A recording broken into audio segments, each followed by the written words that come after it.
पहले तो आप कंसेंट मांगेंगे कि आप हमें रिकॉर्ड कर सकते हैं या नहीं कर सकते हैं।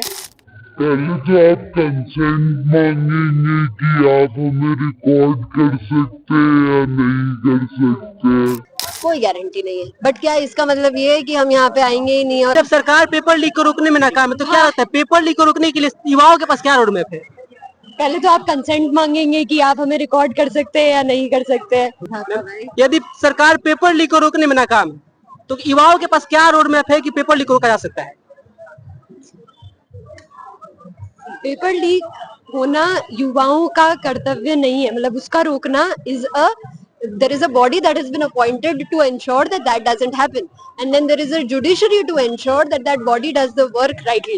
तो ये तो गलत बात है कि वो युवाओं को यहाँ पे आना पड़ रहा है। कितने सारे लोग यहाँ पे आए हैं दूसरे दूसरे स्टेट से, और कितने सारे लोग यहाँ पे आए हैं अपना कॉलेज मिस करके, अपनी जॉब मिस करके, अपना बिजनेस मिस करके। तो ये आप पहली बात तो वो अकाउंटेबिलिटी आप यंगस्टर्स पे नहीं डाल सकते, वो अकाउंटेबिलिटी उन बॉडीज पे जानी चाहिए जिनका ये एक्चुअली काम है। ठीक है, अब तो सब आगे आपका कोई सरकारी संस्थाएं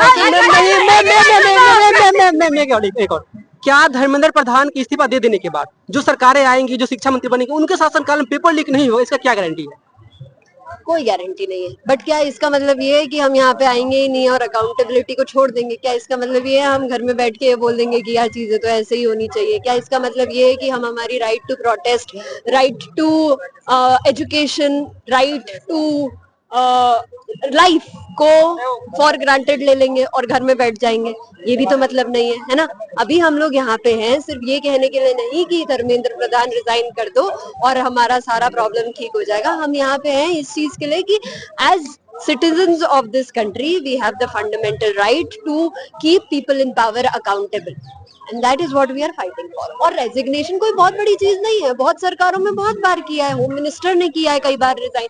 तो रेजिग्नेशन से किसी की नाक छोटी नहीं हो रही है, बट रेजिग्नेशन से ये जरूर कहा जा रहा है कि इतने सारे लोग, इतने सारे बच्चे जो अफेक्ट हो रहे हैं, जो अपनी जान जो दे चुके हैं, उनके बारे में हम उनको देख रहे हैं, उनको सुन रहे हैं, और उनकी प्रॉब्लम्स को सॉल्व करने के लिए हम एक कॉन्वर्सेशन करना चाहते हैं। सरकारी संस्थाओं को समझना चाहिए कि जो देश में पेपर लीक हो रहा है वो युवाओं का रोकना काम नहीं, बल्कि उन सरकारी संस्थाओं का काम है जो कि आगे